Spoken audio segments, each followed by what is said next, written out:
ஹல்லேலூயா. கர்த்தருடைய பரிசுத்த நாமத்துக்கு ஸ்தோத்திரங்களையும் துதிகளையும் ஏறெடுக்கிறேன். கர்த்தருக்குள் எல்லாரும் சந்தோஷமாய் இருப்பீர்கள் என்று நான் நம்புகிறேன்.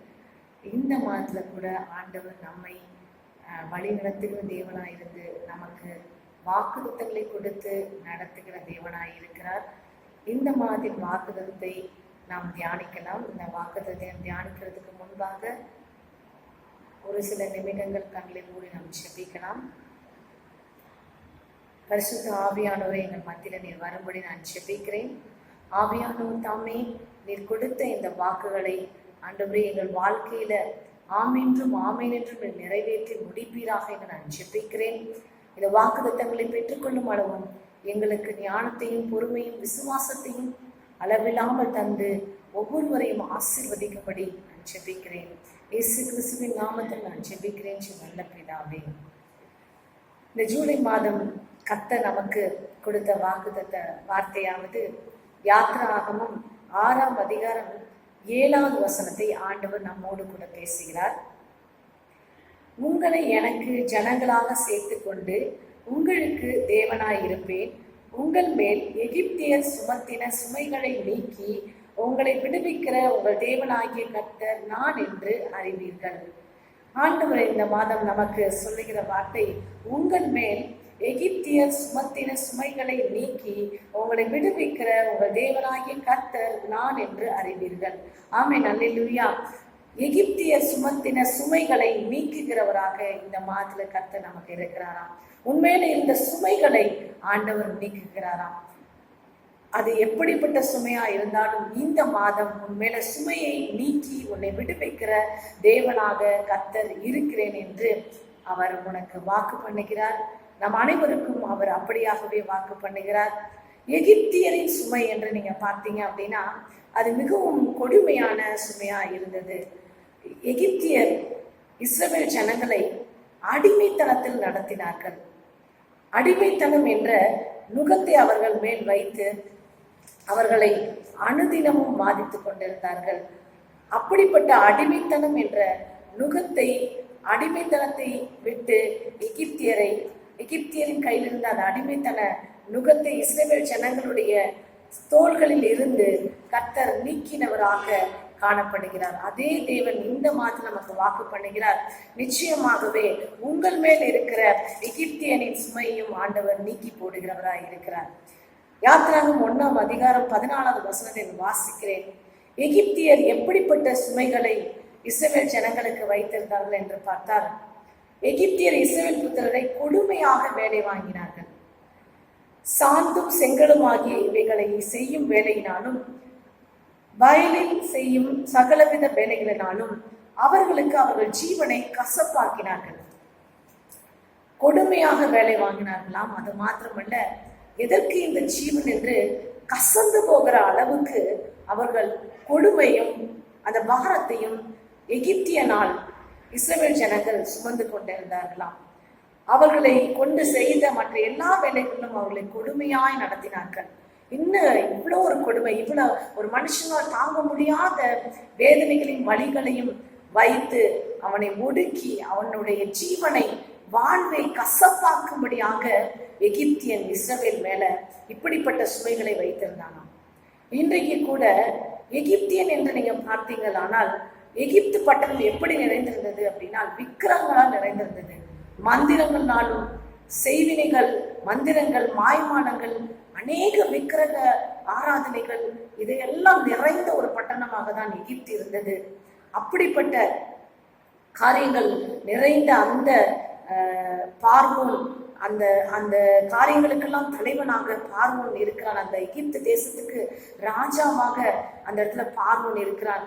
அவனும் அப்படிப்பட்ட விக்கிரக ஆராதனை உடையவனாக காண்கிற எல்லா விக்கிரகங்களையும் அவன் வணங்கினவனாக அந்த எகிப்து பட்டணம் விக்கிரகங்களால் நிறைந்த பட்டணமா இருந்தது. இந்த இடத்துல ஜீவனுள்ள தேவனாகிய கர்த்தராகிய இயேசு கிறிஸ்துவை ஆராதிக்கிற ஜனங்கள் அந்த இடத்துல இருக்கிறாங்க. அவர்கள் தான் இஸ்ரவேல் ஜனங்கள். அந்த இஸ்ரவேல் ஜனங்களை ஆண்டவர் இந்த நாட்களில் நினைவு கூறுகிறார். இன்றைக்கு நீங்களும் தேவனாய கர்த்தரை ஆராதிக்கிற ஜனமாய் இருப்பீர்களானால் கர்த்தர் உங்களுடைய சுமைகளை நீக்கும்படி உங்களை நினைத்து பார்க்கிறவராய் இருக்கிறார். உங்கள் சுமைகளை நீக்கி உங்களை விடுவிக்கிறவராய் கர்த்தர் இந்த மாதத்தில் உங்களுக்கு இருக்கிறேன் என்று அவர் வாக்கு பண்ணுகிறவராகவும் அவர் இருக்கிறேன் என்று ஆண்டவராகிய கர்த்தர் சொல்லுகிறார். அதுல நீங்க பார்த்தோமானால் ஆண்டவர் சொல்றாரு, யாத்திராகமம் 6ஆம் அதிகாரம் 5வது வசனத்தை நான் வாசிக்கிறேன். எகிப்தியர் அடிமை கொள்ளுகிற இஸ்ரவேல் புத்திரரின் பெருமூச்சை நான் கேட்டு என் உடன்படிக்கையை நினைத்தேன்.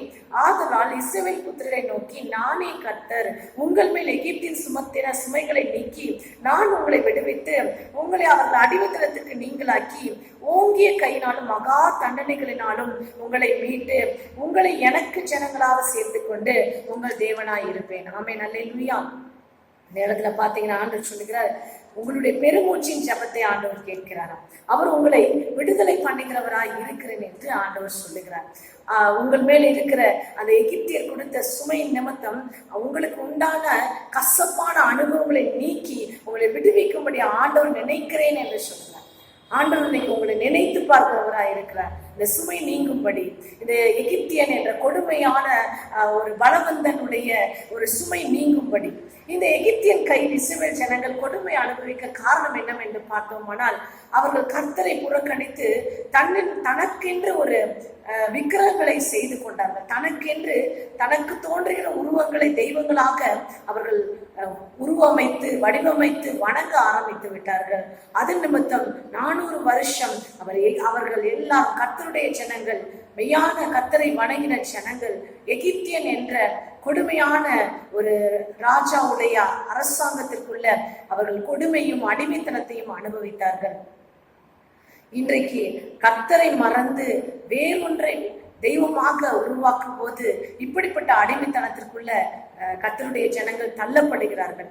ஆனாலும் கர்த்தர் அவர்களுடைய பெருமூச்சின் சத்தத்திற்கும் அவர்களோடு செய்த உடன்படிக்கைகளையும், அவர்களோடு சமாதான உடன்படிக்கை, அவர்களோடு ஆசீர்வாத உடன்படிக்கை, அநேக உடன்படிக்கைகளை ஆண்டவர் செய்திருக்கிறார். அந்த உடன்படிக்கை எல்லாம் நினைத்து பார்த்து அவர்கள் மேல் இருக்கிற சுமையை நீக்க வேண்டும் என்பதை அவர் தனக்குள் நினைத்து கொண்டவராய் இந்த மாதத்துல உங்களுக்கு இறங்குகிறவராய் இருக்கிறார். உங்கள் மேல் இருக்கிற அடிமைத்தனம் என்ற அந்த நுகத்தையும் அந்த அடிமைத்தனம் என்ற அந்த பாவ சுமைகளையும், இந்த ஜனங்கள் விக்கிரக ஆராதனை செய்த நிமித்தம் பாவம் செய்தார்கள் தேவனுக்கு விரோதமாக. அதனால் வந்த அந்த அடிமைத்தன சுமை, பாவ சுமை எல்லாவற்றிலிருந்தும் ஆண்டவர் இந்த மாதத்துல உங்களை அந்த சுமைகளை நீக்கி விடுவிக்கிற தேவனாக இருக்கிறார்.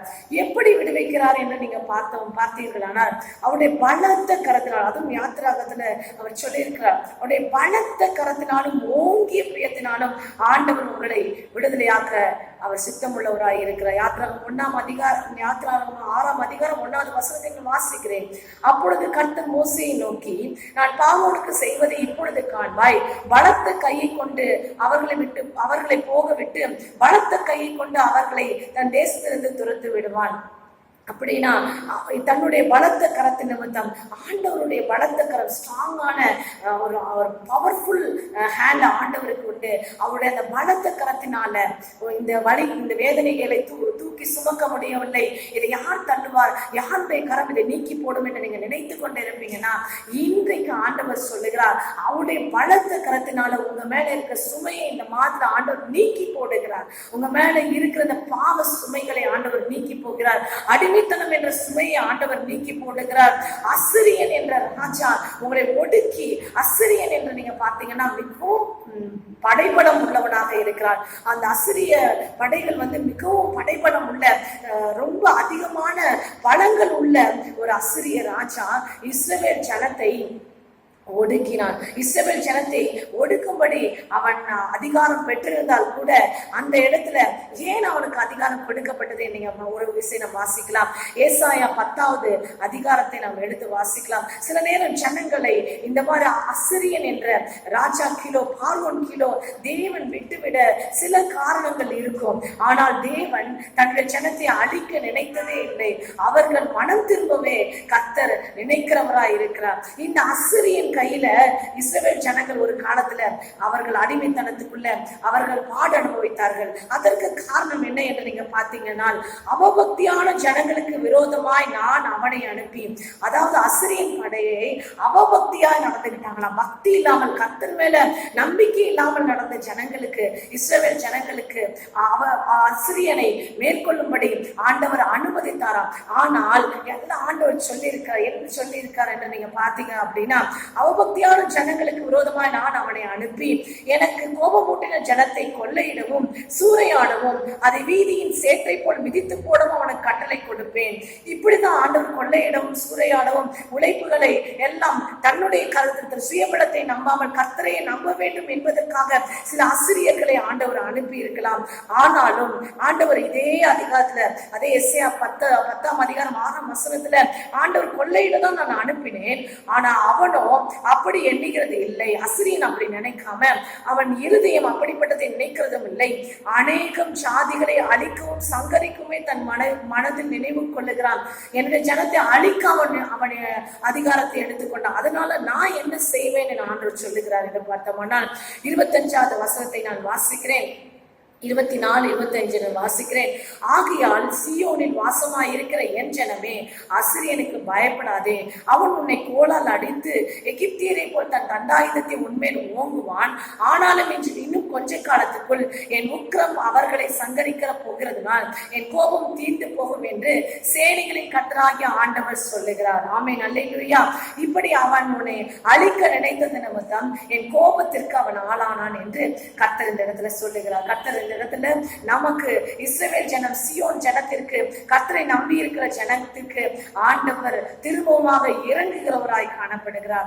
அதனால இந்த மாதம் கர்த்தர் உங்கள் மேல் இருக்கிற சுமைகளை நீக்கி போடுகிறவராய், அது அசிரியன் என்ற படைபலம் உள்ளவனுடைய சுமையாக இருந்தாலும், பணபலம் உள்ள எகிப்தியனுடைய சுமையாக இருந்தாலும், பாவ சுமைகளாக இருந்தாலும், கடன் சுமைகளாக இருந்தாலும், வியாதி என்ற சுமைகளாக இருந்தாலும், பல நாள் நீங்க சுமந்து கொண்டிருக்க அந்த வியாதி என்ற சுமையாக இருந்தாலும், எப்படிப்பட்ட சுமையாக இருந்தாலும் அந்த சுமையை உன்னை விட்டு நீக்கி உன்னை விடுவிக்கிற தேவனாக கர்த்தர் இருக்கிறேன் என்று இந்த மாதத்தில் உங்களுக்கு வாக்கு பண்ணுகிறார். கண்களை மூடி நாம் செபிக்கலாம். ஆண்டவரே, நீர் கொடுத்த இந்த வார்த்தைகளுக்காக நன்றி செலுத்துகிறேன். ஆண்டவரே, நீர் ஆண்டவர் கொடுத்த இந்த வார்த்தையின்படி உம்முடைய பலத்த கரத்தினாலும் உம்முடைய ஓங்கிய பெயத்தினாலும் ஆண்டவருடைய ஜனத்தின் மேல் இருக்கிற சுமையை இந்த மாதத்தில் நீக்கி போடுவதற்காக உமக்கு நன்றிகளையும் ஸ்தோத்திரங்களையும் ஏறெடுக்கிறேன். அப்பா, இந்த மாதத்தில் அப்பா உடைய ஜனத்தை நீர் விடுவிக்கிற தேவனாய் இருப்பதற்காக, சுமை நீக்கி விடுவிக்கிற, சுமக்கிற சுமை நீக்கி விடுவிக்கிற தேவனாய் இருப்பதற்காக நன்றிகளையும் ஸ்தோத்திரங்களையும் ஏறெடுக்கிறேன். ஆண்டவரே, நீர் கொடுத்த இந்த வார்த்தையின்படி இவர்களை ஆசீர்வதிப்பீராக. இந்த மாதம் முழுவதும் சுமை நீக்கி விடுதலை உள்ளவர்களாக, கானான் தேசத்தை சுதந்தரிக்கிறவர்களாக, தேசங்களை சுதந்தரிக்கிறவர்களாக இந்த மாதத்தில் கர்த்தர் ஆசீர்வதித்து பெருக பண்ணுவீராக. இயேசு கிறிஸ்துவின் நாமத்தில் நான் ஜெபிக்கிறேன் நல்ல பிதாவே. ஆமென்.